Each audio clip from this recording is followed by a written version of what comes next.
What is capital? Capital is the money or other assets which is invested by the owner in the business to pay its day-to-day operations and to fund for its future growth. So capital वो amount है या तो money या asset जो owner business में लेके आएगा business start करने के लिए, बिजनेस एक्सपेंड करने के लिए या फिर बिजनेस के डे टू डे ऑपरेशंस के लिए. Owner and business is a separate entity. Owner और बिजनेस सेपरेट एंटिटी है, अलग अलग एंटिटी है, right.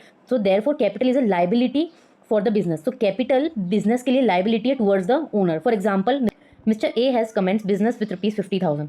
So mister A ₹50,000 business में लाया है बिजनेस स्टार्ट करने के लिए. So this 50,000 will be capital. Now what is drawings? Drawings refer to the withdrawals of cash or asset by the owner of a business for personal use. So drawing वो cash या फिर asset है जो कि owner withdraw करता है business से for personal use के लिए. This will impact in reduction in owners capital and are recorded separately from business expenses. So कभी भी drawing profit and loss account में नहीं रिकॉर्ड होता है. प्रॉफिट एंड लॉस अकाउंट में हमेशा वही एक्सपेंसेस या इनकम्स रिकॉर्ड होती है जो कि बिजनेस से रिलेटेड है.